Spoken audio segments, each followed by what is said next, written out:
This is a podcast from soof.co.uk. Hello, I'm Patrick Downs. This is all about film, whether it be Blu-ray, DVD or streaming. This is Bring the Film.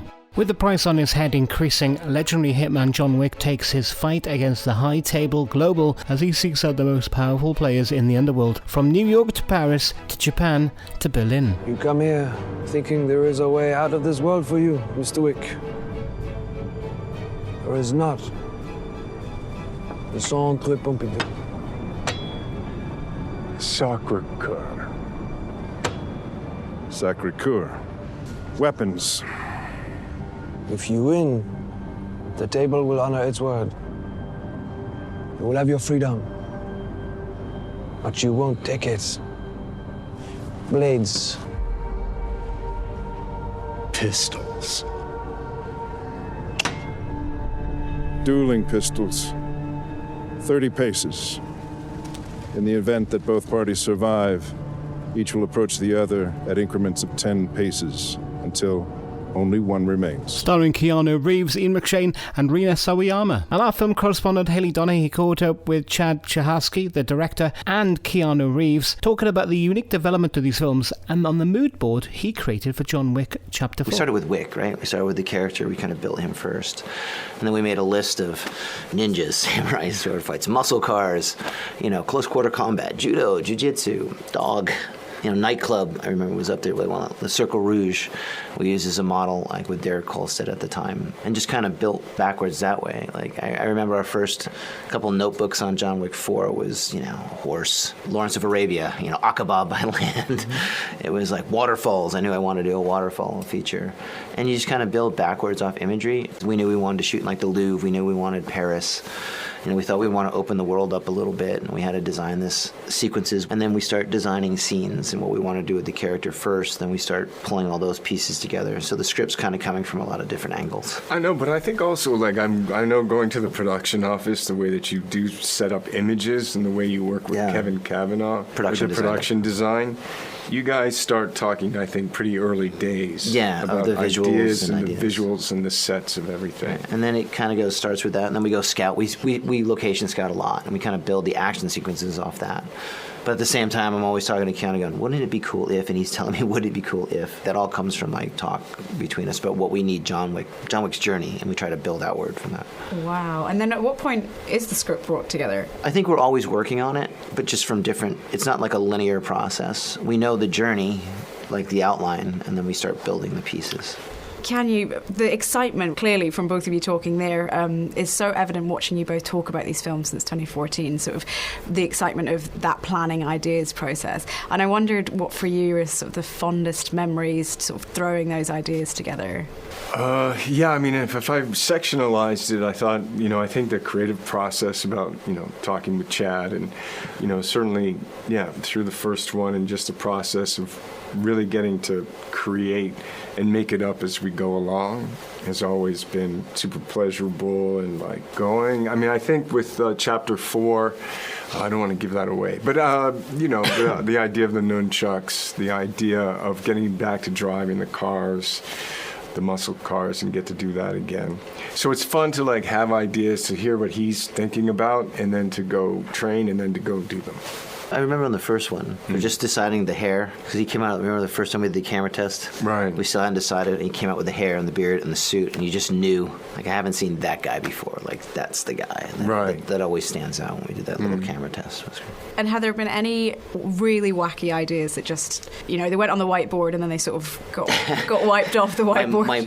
My 3 dozen underwater sequence. No, I hate that underwater ideas. I had this big underwater sequence done, you can't do that got crossed off. I was like, no, you can't go underwater. Yeah, no, we pitched that. And I think Chapter 4, you also had snowmobiles. We had a lot of snowmobiles, but we just couldn't fit that in. We were good with that one, just didn't fit. The underwater one, I think, got nixed. No, I was like, no. They're like 100 nights, okay, underwater. No. That one got scratched. Yeah. It's awful every time. You can't make... See, still a hard pitch. You can't do it. You might be... Okay. Wick underwater didn't go. Oh. Cool. And as I said, I'm doing this for radio stations, so the use of radio communication was delightful in that sort DJ. Yeah, in the last act. And the music choices as well, amazing. Just why was radio the perfect way to communicate? We have this weird digital analog production design in the movie between, we've used carrier pigeons, we've suicide old school typing and operators. So the way we wanted to get information out was just something different. And I think it was a good in to get music.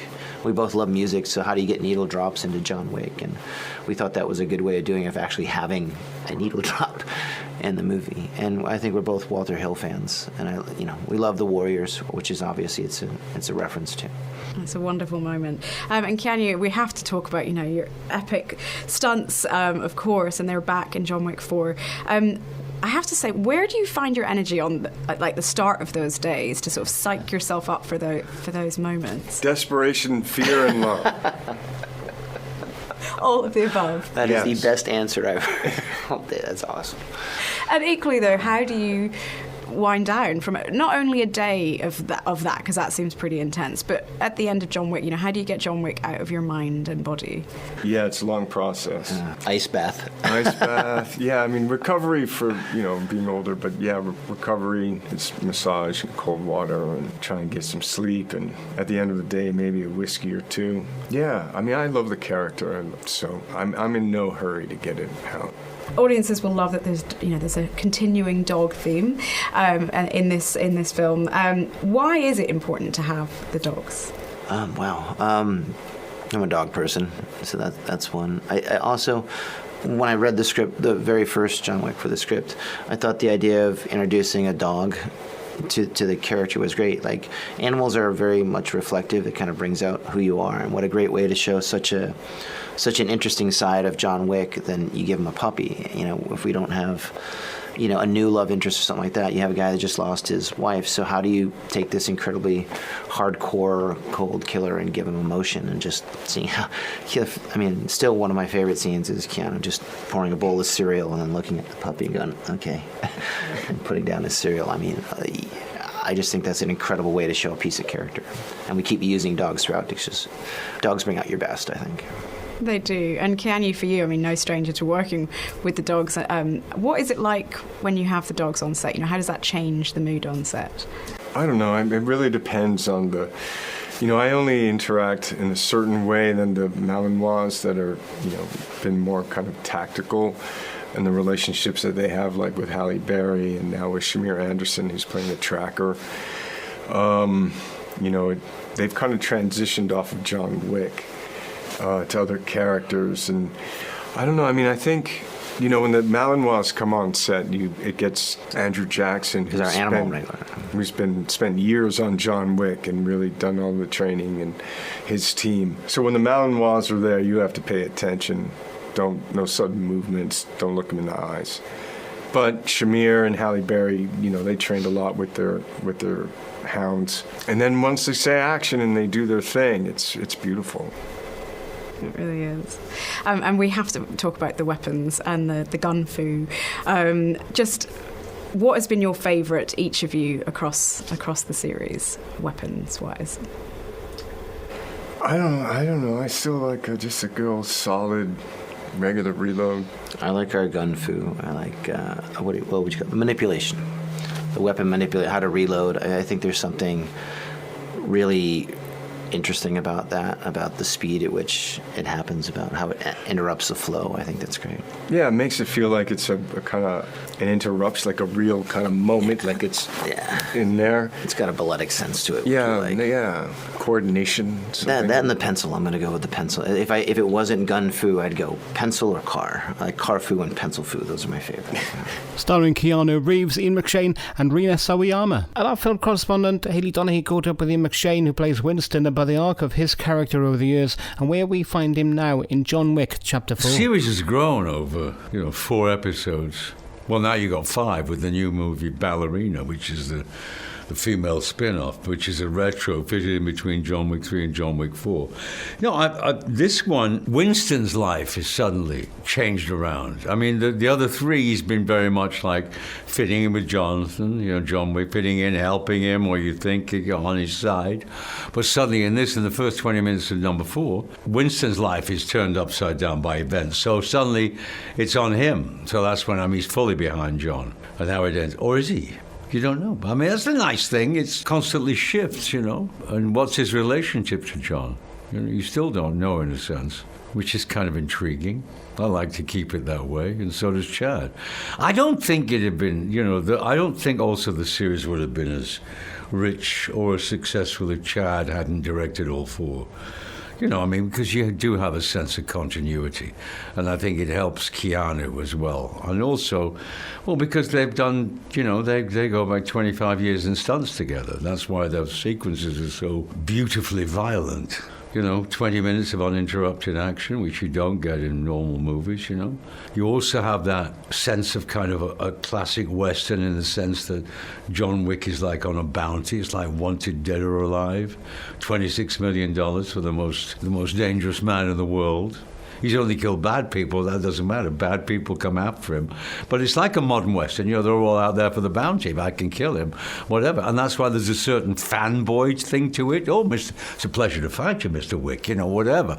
So there's a lot of layers going on, but it is a movie. And I think that's, at the end, we're not dealing with a real life. We're dealing with 2-3 hours of taking people away. And I think this does take people away from real life into a terrifically sort of fantasy world of violence and, if you like, honestly, all those words which about compassion, loyalty, who fits with who, and can anybody be really trusted in the end? Who knows? Bonjour, Monsieur Wick, and welcome to La Resistance. A little far from home, aren't you? Well, your little act of uncivil disobedience inspired me, John.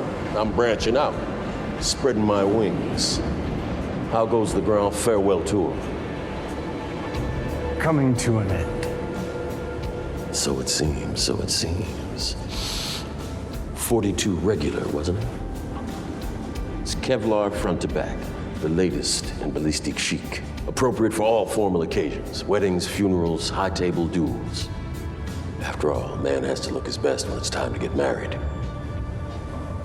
Or buried. Starring Keanu Reeves, Ian McShane and Rina Sawayama. And our film correspondent Hayley Donahue caught up with Ian McShane, who plays Winston, about his character in John Wick Chapter 4. And we have to go back to talk about Keanu Reeves himself.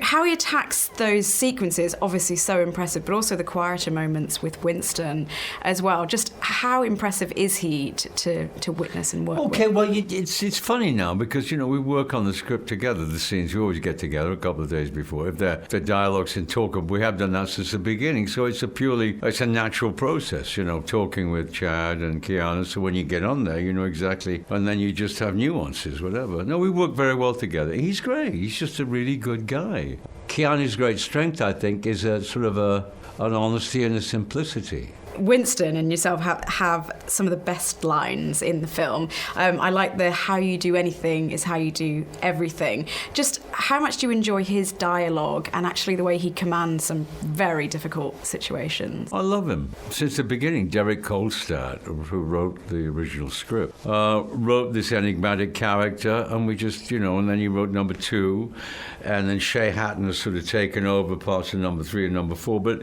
they've continued that. Sometimes they get a little, when we talk about it, they write me a little bit like I'm coming out of a sort of a Dickens novel. It's very English and very, very, but that's okay.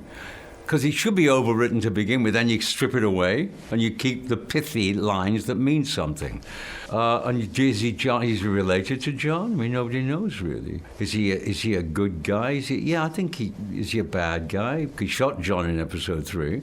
And is he part of the High Table? And also the Bowery King relationship with Lawrence. It's a complicated show. They've got a lot of balls in the air.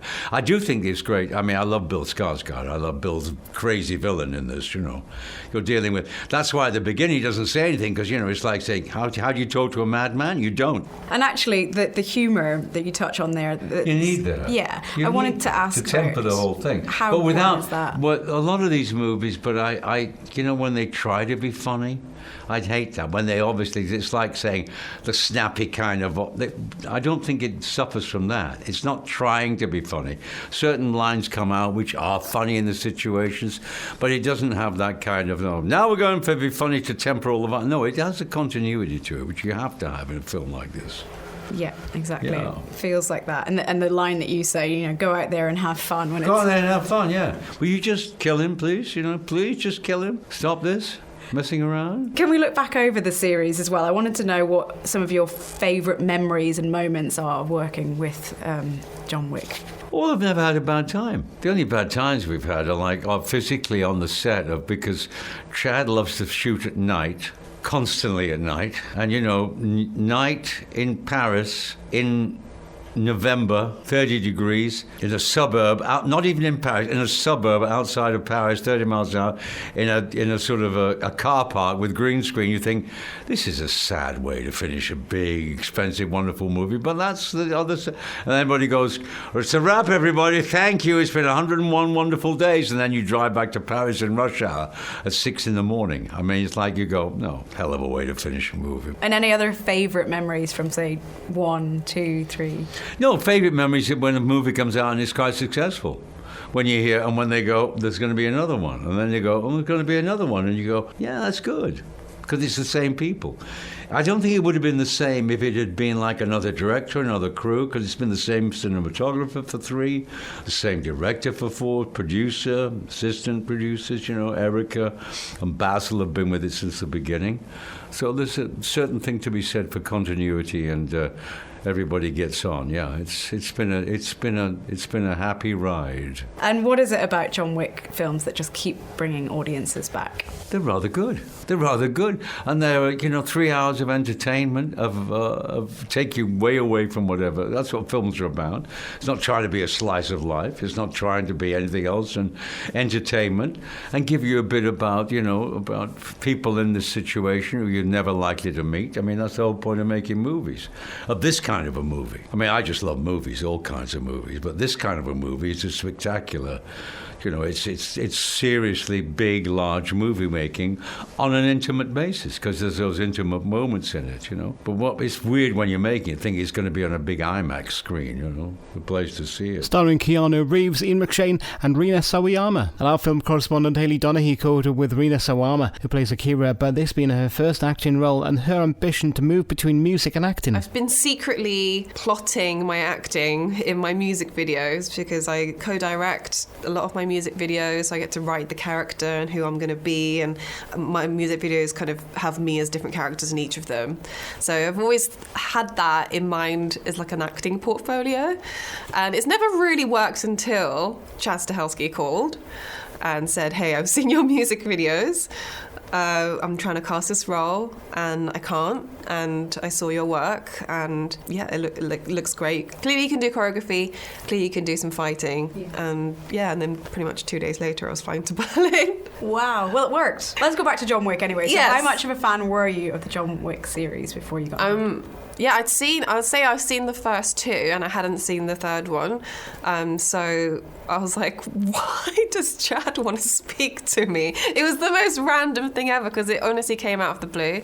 And like I said, I've always wanted to act, and John Wick is up there in terms of like action and the fact that it's like an original screenplay as well, and it's done so well. It started off as an indie, and you know now it's huge. It's like, it's insane. And I've always loved Keanu as well, obviously. And yeah, so when I got asked to be in it, it was crazy. So obviously quickly watched the third one and got up to speed. And obviously Keanu, we have to talk about him. You've some pretty tense sort of scenes with him, and I wondered, what kind of energy does he bring to set? He's very light. He's just very... There's no celebrity about him, which is weird. He doesn't come on set with this hey, I'm the most important person here, which he kind of technically is, but he doesn't have that energy, you know what I mean? He just comes on set like he's just part of the team, and he's, yeah, like very approachable. And you've got lovely scenes with Hiroyuki Sanada.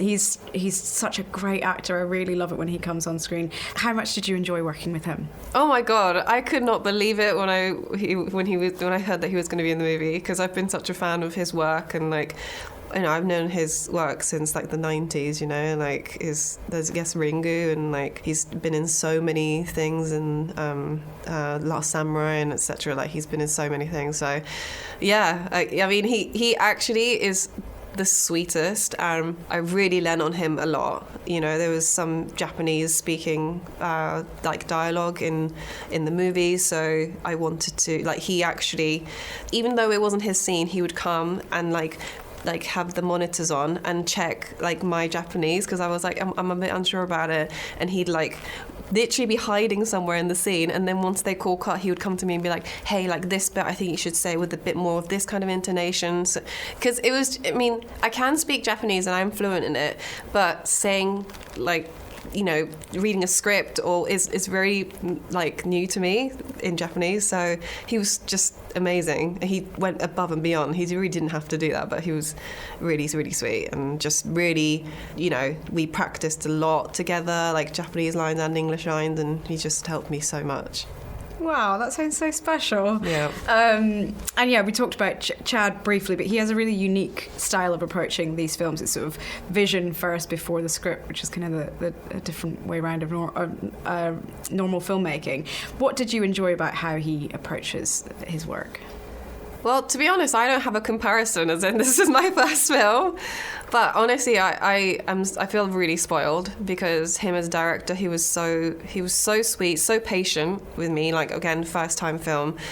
I didn't know basic things. I didn't know like super wide shot, like from a tight shot, you know, like someone had to tell me, okay, don't put all your energy into this shot because it's really wide, you know, and he'd come over and tell me that, and he's got a million and one things to think about, but he's also like, he was very, very patient, and like, you know, I never heard him be frustrated. He was just, I couldn't believe how chilled he was. Like all these night shoots, long hours, years of working, and he's very, very chill. Yeah, I heard there's lots of night shoots. I love that. So you're like giving it your all, and he's like, come, you don't need to give it your all in this one. It's a wide shot. Yeah, I'd be like, whatever, like doing something crazy in the wide shot. And you're like, so we're going to get a bit tighter now. It's like... Anyway, yeah, let's talk about the fight sequences. Wow, wow, wow. So impressive. So sort of aerobic and gymnastics in nature. I mean, how did you prepare for it, firstly? And then let's talk about the filming as well. Oh, so I did 5 weeks of training and 5 weeks of filming. And so I was in Berlin for nearly 3 months, which was amazing. So I literally plunged straight into it. I got there on the weekend, and then the Monday was like straight off. Basic training from, you know, dodging to like kind of, I guess, like, you know, aerobic exercise to like forward rolls to, you know, just like little things, and then building up the choreography like in parts, and then to get to like the final choreography sequence. It was a lot of, you know, I learned a lot about nutrition, you know, eating to work out for 5 hours a day, which is something I'd never done. I was not a sporty kid. I hate exercise. I hate PE. I still hate exercise. I do it if it's for a project, like I do dance rehearsal if it's for touring, or, you know, choreography for videos, but I actually don't like exercising. So this was a lot. It was like a lot of work. It actually did make me fall in love with like the discipline of exercise and moving my body. I felt so connected to my body. And then 5 weeks of pretty much all night shoots, and then, you know, be like 3 a.m. right, do the choreography sequence that you've been learning for the past 3 weeks. Obviously, because you've matched your schedule for a night shoot, but your body is still a bit in a weird place, like a bit jet lagged. It was hardcore, and I was dipping in, like, you know, I wasn't there for the whole time, so I don't know how Keanu does it, I don't know how Chad, I mean, the whole team, it was crazy. And using a bow and arrow as well. Like, what was that like? That's a real skill to learn. Oh my God. Honestly, it's been one of my dreams to learn to use a bow and arrow. It was so cool. I'd been practicing with it, and Keanu would kind of look over and he'd be like, I want to try as well. So we'd both be like, at the end of our practice, we'd just be like firing some arrows. It was really fun. The stair climbing scene, wow, let's talk about that. Just how did you film it, and how, just so aerobic in nature. I know. That was again another like 3 a.m. shot where I was like climbing over a 6'7" guy at 3 a.m. Just a regular work day, you know. It was really hard, actually. I don't have the strongest hip muscles and leg muscles, so actually I didn't have any support or anything. I had to literally grab him with the inside muscles of my legs to hold him. And it was hard to even sit on top of him was hard, but then to ice pick was really hard as well. But it was so fun, honestly. When did you get to do that? When does anyone get to do that? You absolutely nailed it. You know, amazing. And you mentioned you have brought some really creative characters through your music videos. How did the filming for this differ in process? Well, with music videos, you tend to work with different people each time. I mean, I do work with a lot of the same director, for example, but even just the surrounding team could be quite different. And in music in general, you meet a lot of different people all the time, unless you're on tour, for example. But with filming, you see the same people every single day, and that was so nice. They become a family, and we get through these, night shoots together.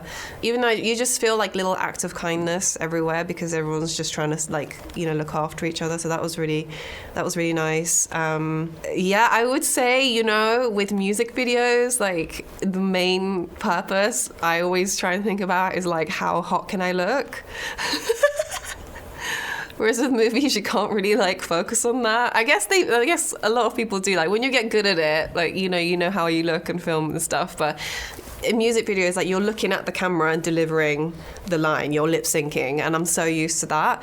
And avoiding the camera was very hard. I kept looking in it, and I was like, ah! And also you look at yourself and you're like, why am I making those facial expressions? That's really weird, They're not hot facial expressions. Why am I making ugly facial expressions? What's happening? And then you have this kind of flash forward of it being in Leicester Square, huge on a screen. And you feel the fear. It's my first time, and there were so many things I learned that luckily I had great people around me. But yeah, that's the main difference between a music video. Music video, hot. Movie, don't have to always look hot. It's John Wick Chapter 4, and it's available now. And with that, thanks for checking me out on the Bring the Film podcast today. I'm Patrick Downs, and you can keep in touch across Twitter at I'm Patrick Downs, also on Instagram or facebook.com/officialpoptart. And there's also the website soof.co.uk. This is a podcast from soof.co.uk.